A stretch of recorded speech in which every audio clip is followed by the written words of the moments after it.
Opa! Fala meu padrinho, beleza? Professor Cisler Herculano de Geografia aqui para a gente dar sequência aí às nossas questões comentadas. Hoje o nosso papo vai ser sobre industrialização brasileira. Vou dividir esse vídeo em duas partes. O primeiro vai ter mais ou menos 15 minutos, o segundo mais 15 minutos, que é para não ficar cansativo esse vídeo, dá para você fazer as correções das questões aí de maneira bem tranquila, bem calma. Se você quiser ter acesso a esse PDFzinho, ele vai ter aproximadamente 40 questões, não vou conseguir comentar todas aqui porque são assuntos muito longos, mas você pode mandar mensagem para esse número que vai estar aqui na descrição, que de certa forma a gente pega e passa aí pelo WhatsApp e tal, dá uma moralzinha, e o valorzinho 4 conto aí para ficar de boa, para ficar simbólico, para poder ajudar, não, mentira, ajudar o canal, quer dizer, não, quero ficar rico mesmo. Então, sem mais enrolação, vamos para a primeira questão para a gente poder começar a discutir sobre esse processo de industrialização aí, põe na tela. O processo de desenvolvimento da indústria no Brasil intensificou-se a partir do século XX.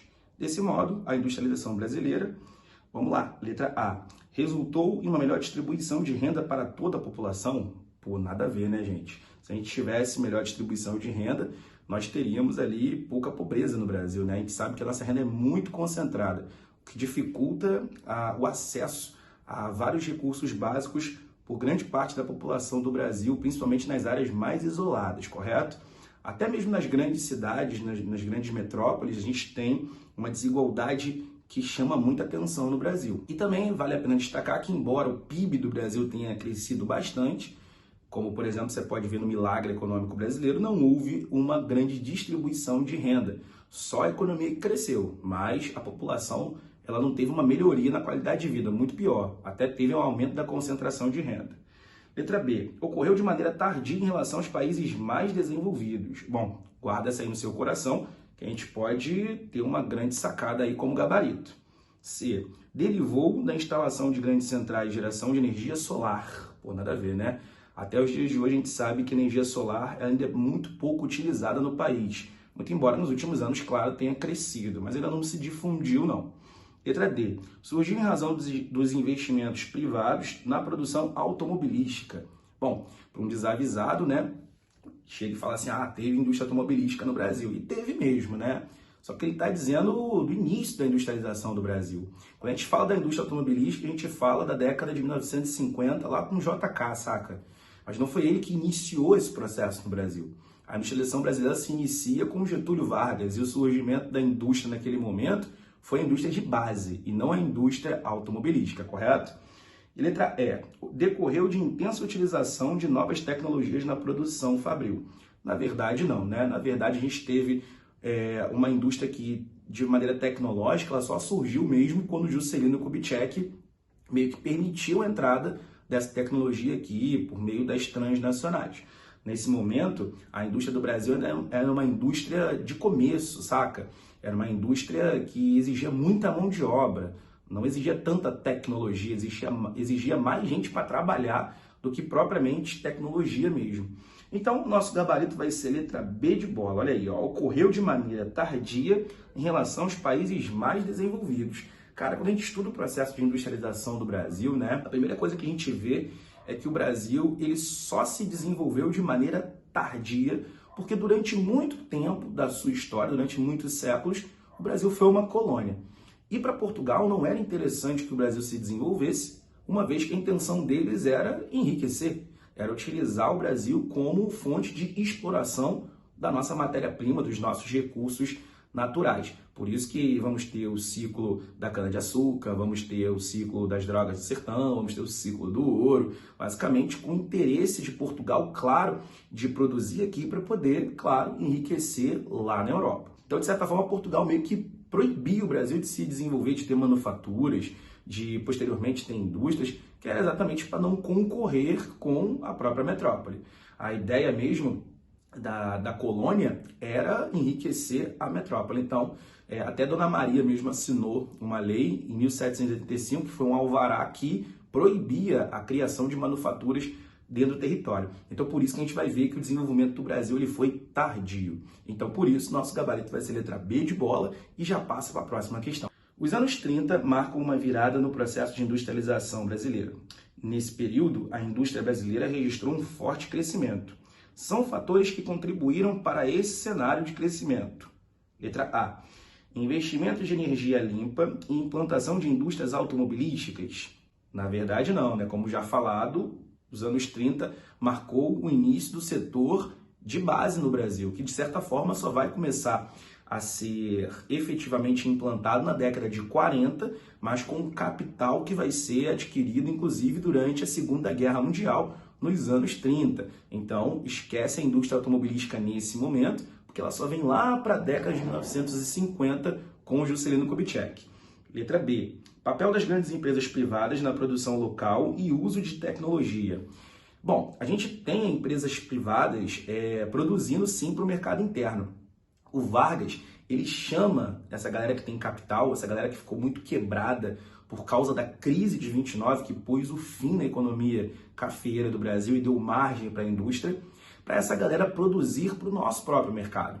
Vargas tinha uma política importante, que era a substituição de importações. Então, pela primeira vez, o Brasil ia parar de importar produtos, coisa que estava acontecendo desde 1530. O Brasil importava produtos do mercado externo, importava produtos da metrópole, depois importava produtos de outros países, depois que a economia se abriu com a chegada da família real. O Brasil pouco produzia aqui dentro. E o Vargas chama essa galera que tem dinheiro, que quer ganhar dinheiro, para poder produzir aqui para o nosso mercado. Mas aí essa galera, ela vai investir num setor que é de indústrias de bens de consumo não duráveis, como, por exemplo, a indústria têxtil, a indústria alimentícia, a indústria de calçados, de bebidas, ou seja, bens de consumo não duráveis. Mas não foi esse o grande motor da economia. Quando a gente fala de motor da economia e no início do processo de industrialização, a gente fala da indústria de base. Então, essa alternativa aí do papel de grandes empresas privadas, ele não foi tão marcante nesse momento da década de 30. Foi, de fato, o papel do Estado. Letra C. Processo internacional de renovação da indústria e a preocupação ambiental. Na verdade, gente, o meio ambiente era o que menos importava naquele momento. O que importava naquele momento era o crescimento da economia. Então, vamos para a letra D.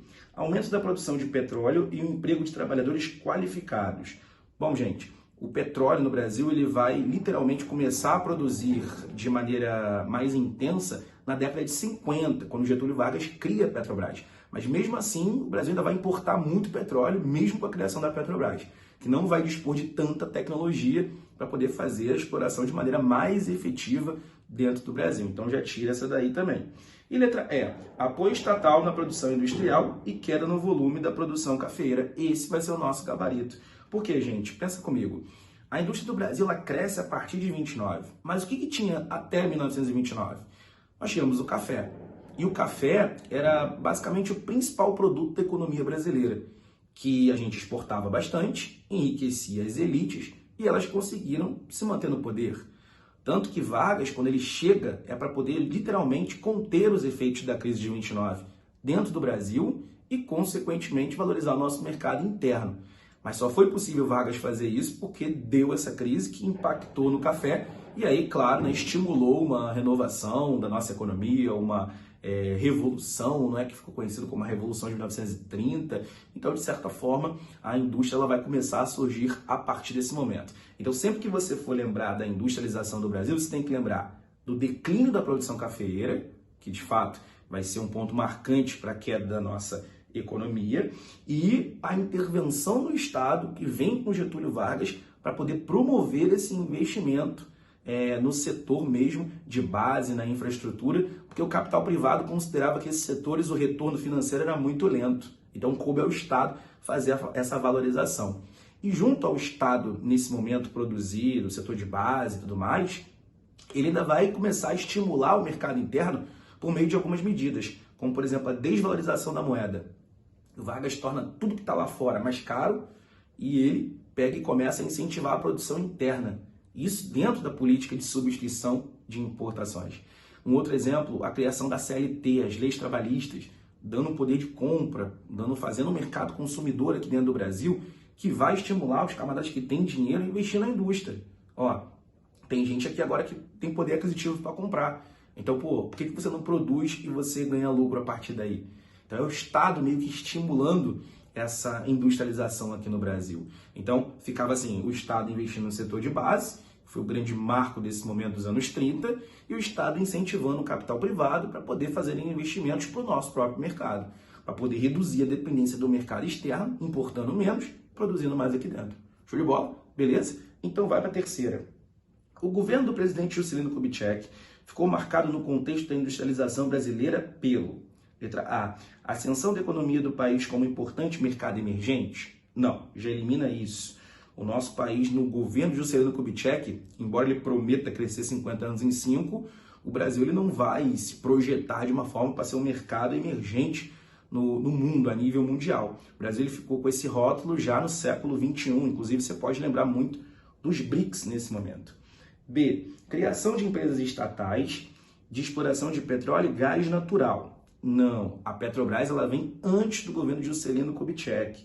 A Petrobras ela é datada ali da década de 50, mas no ano de 1953. E quem cria essa Petrobras é o Getúlio Vargas.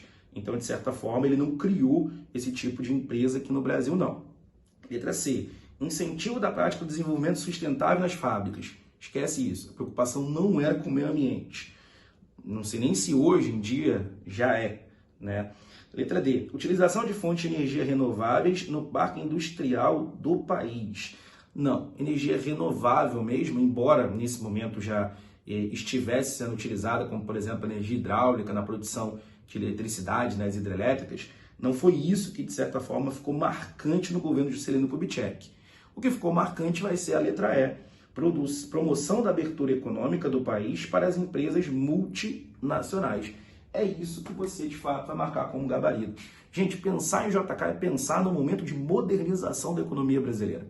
É pensar no momento onde o Brasil está se inserindo na lógica do capitalismo de uma maneira mais abrangente. O JK ele pega o Brasil num momento que é da Guerra Fria. Então é o capitalismo tentando consolidar alianças, fazer ali um processo de globalização. É o Brasil se inserindo nesse mercado. E uma das marcas do governo do JK, que tinha como proposta os 50 anos em 5, o grande desenvolvimentismo, foi trazer essas indústrias transnacionais para cá, para o território. E aí ele elabora o tripé, não é? Onde nós temos ali 3 formas de investimentos. Coube ao Estado fazer o investimento nas indústrias de base, que de fato já estava acontecendo desde Getúlio Vargas.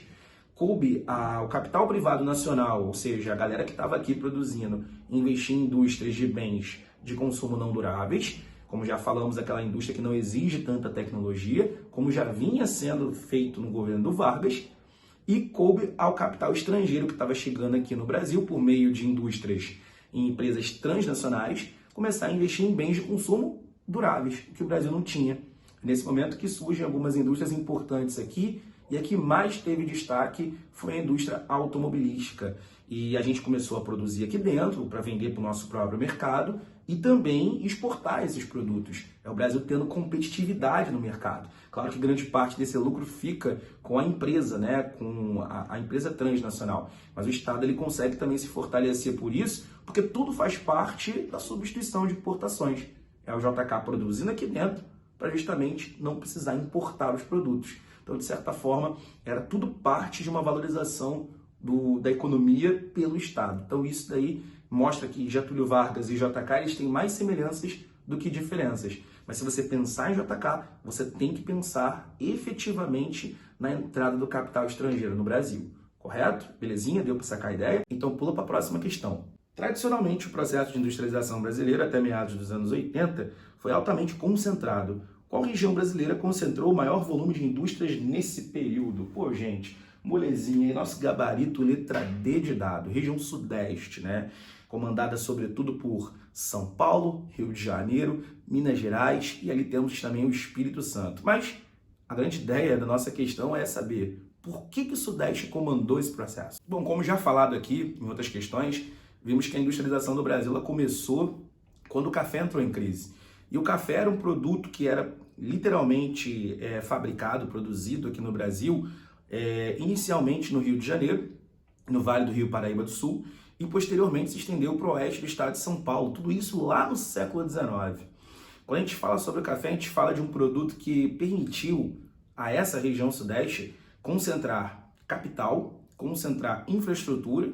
Nesse momento surgem as ferrovias no século XIX no Brasil, concentrar mão de obra, que foi necessário para a produção do café de imigrantes que vieram de países da Europa, e também concentrar ali um poder político muito intenso. Então é notório que se o café ele gerou isso tudo na região sudeste, quando de fato o café entra em declínio e a indústria começa a ser estimulada no país, ela vai começar pela região sudeste. Não faria sentido a indústria ir lá para a região norte, alguém produzir na região norte, porque não tinha mercado consumidor, não tinha mão de obra para poder trabalhar nas indústrias, não tinha uma infraestrutura. O cara que produzisse lá, por exemplo, no estado do Amazonas, ele não conseguiria vender aqui no estado de São Paulo, por quê? Porque, de certa forma, não tinha eixos de ligação entre as regiões. A nossa economia, como foi muito projetada ao longo da história para o mercado externo, ela tinha a função de conectar a área de produção até o porto. Então, tipo assim, a gente desenvolveu uma economia que a gente chama de arquipélagos econômicos, né? Economias isoladas no Brasil, que não tinham conexão, não tinham um interesse de valorizar o mercado interno.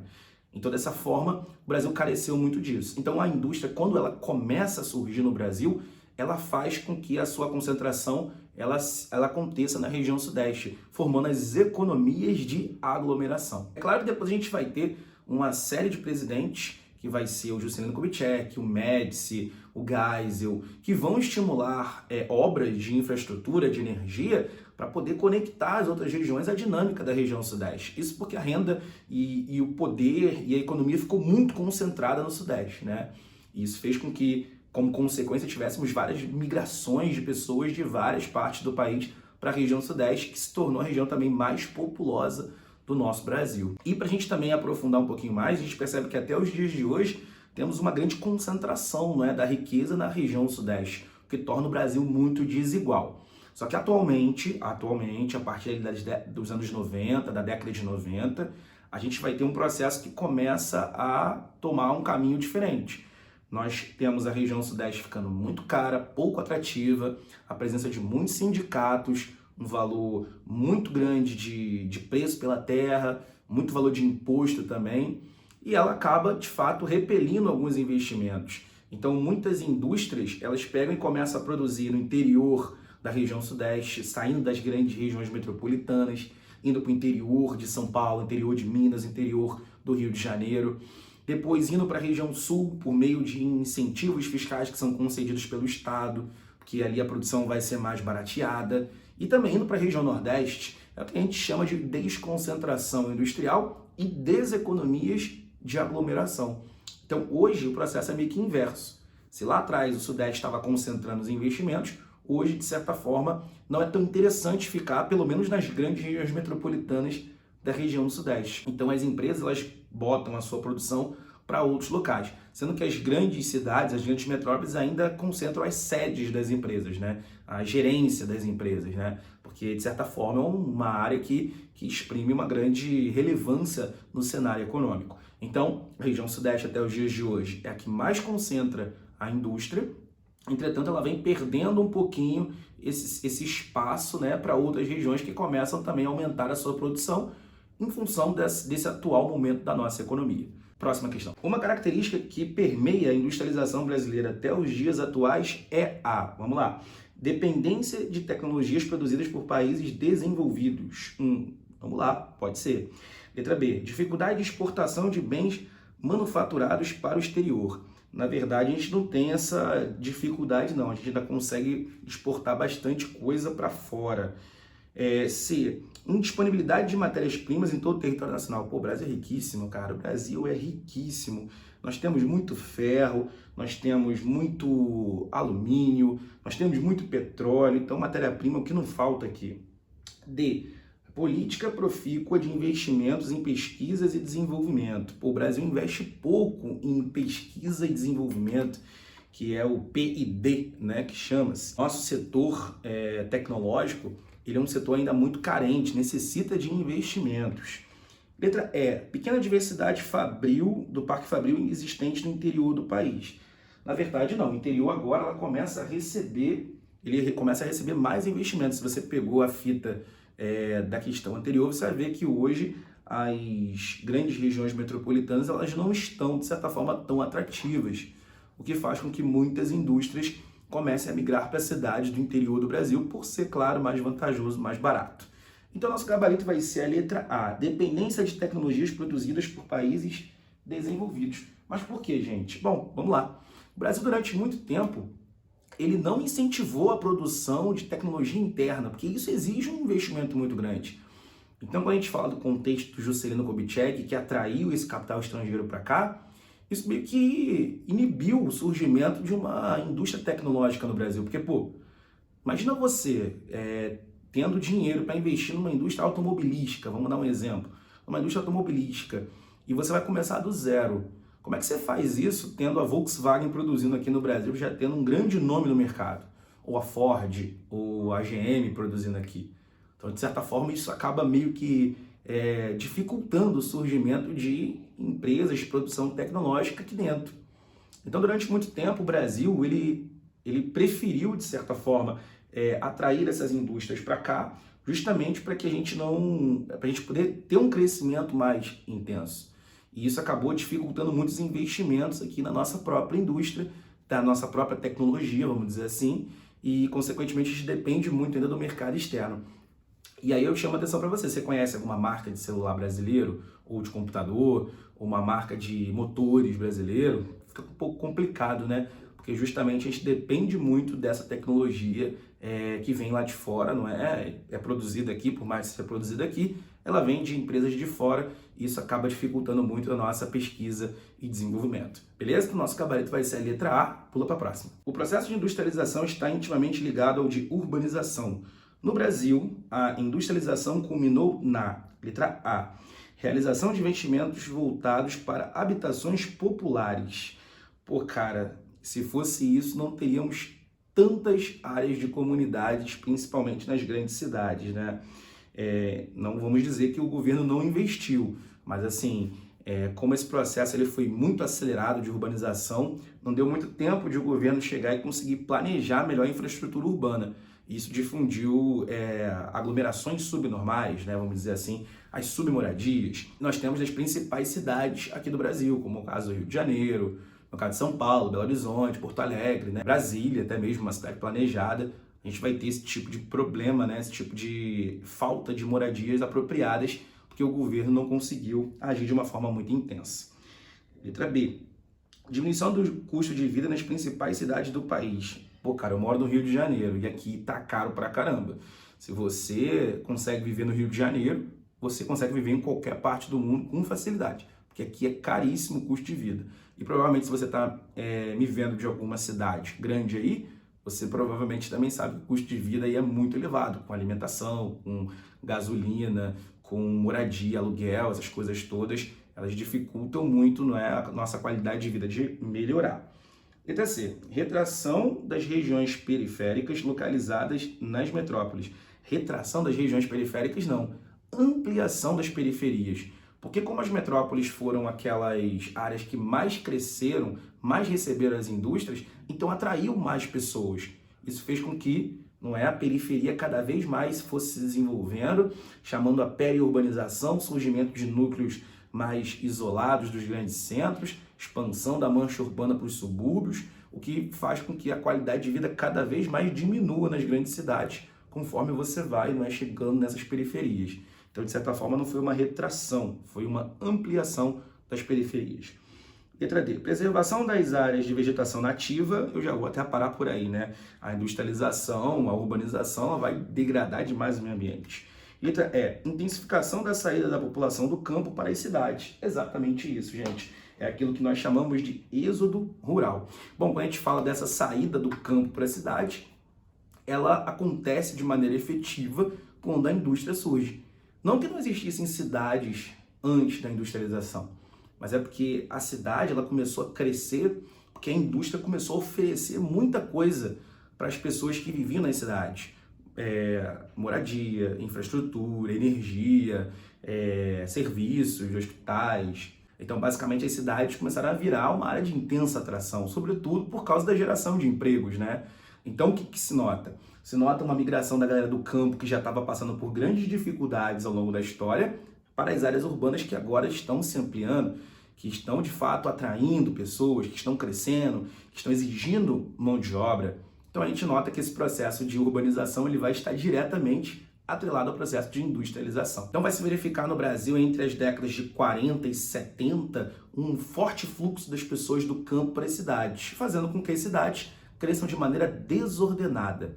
E como a gente viu que esse processo foi muito concentrado, muitas cidades vão receber um contingente elevadíssimo de pessoas que não vão permitir a elas elaborar as condições necessárias para receber essa galera.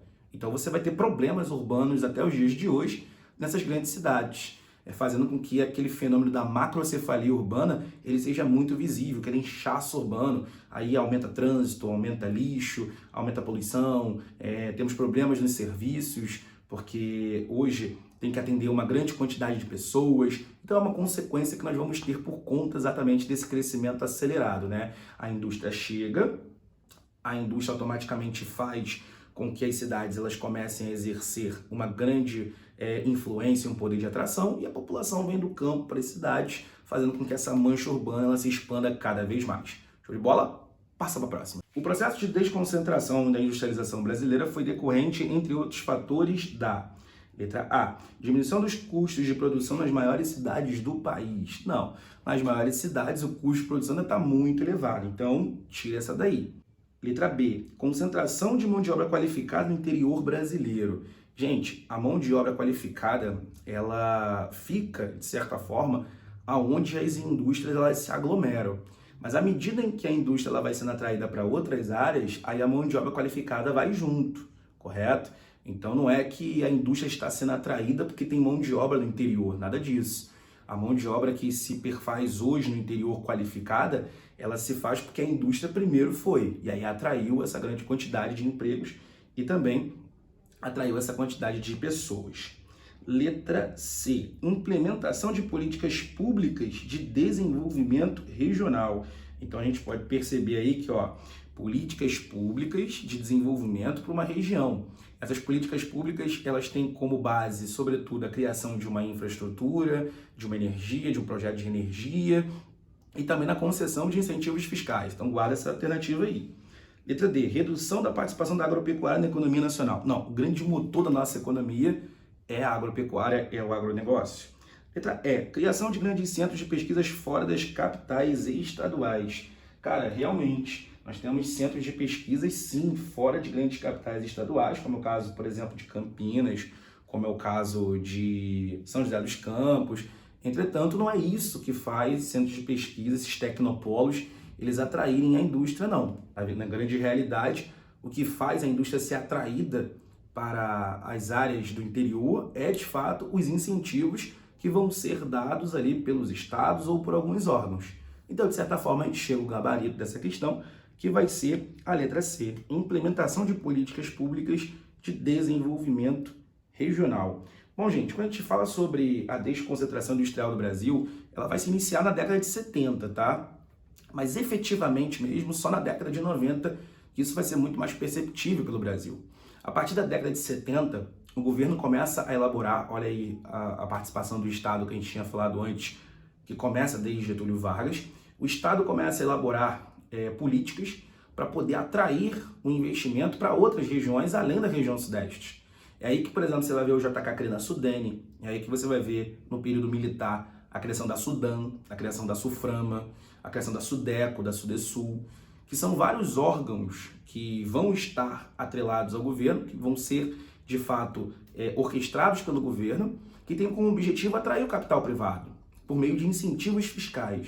Você toma um terreno, mano, aqui você vai ter um preço da energia muito mais barato, na região norte, na região nordeste. Você vai ter ali a redução de impostos, como é o caso, por exemplo, da Zona Franca de Manaus, a Suframa fazendo esse tipo de administração. Então isso, claro, acaba promovendo a atração de algumas indústrias que estavam na região sudeste. Então, de certa forma, é o Estado tentando criar políticas. Isso vai acontecer, sobretudo, a partir da década de 1960 para 70, porque a gente tem que levar em consideração a criação da Sudene, lá no governo do Juscelino Kubitschek, e depois outros órgãos que vão se difundir aí pelo país. Um exemplo claro da região norte do Brasil é a Sudan, beleza? Superintendência de Desenvolvimento da Amazônia. Então, tudo isso culmina numa chegada de investimentos nessas regiões, claro que de maneira bem modesta.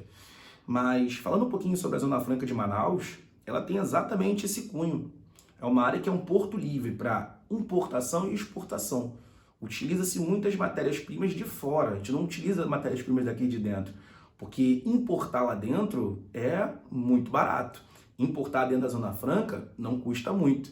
Você lembra que a ideia do Brasil era substituição de importações? Então, tipo, tornava tudo lá de fora mais caro? Pois é, mas se você estiver na Zona Franca, se você for uma empresa que quiser ir para lá, o incentivo que eu, Estado, vou te dar é não te cobrar imposto. Então, você vai poder lucrar muito mais. Então, isso, claro, de certa forma, permite uma desconcentração da indústria, correto? Faz com que a indústria queira ficar lá, preferir, ao invés de ficar na região sudeste. Mas a desconcentração industrial ela vai se sentir, pelo amor de Deus, ela vai se intensificar na década de 90, muito em função da política da guerra fiscal, que vai começar a partir de 88, com os municípios, com os estados, eles começam a ter mais autonomia para poder conceder esses incentivos fiscais aí. Bom, pessoal, esse primeiro vídeo aqui a gente encerra agora. A gente vai ter a segunda parte com outras questões comentadas, mas espero que você tenha entendido bastante aí sobre o porquê que algumas alternativas não respondem, com base no contexto, não é, desse processo grande de industrialização do Brasil. Então, fico por aqui, a gente se vê no próximo vídeo. Tamo junto, grande abraço.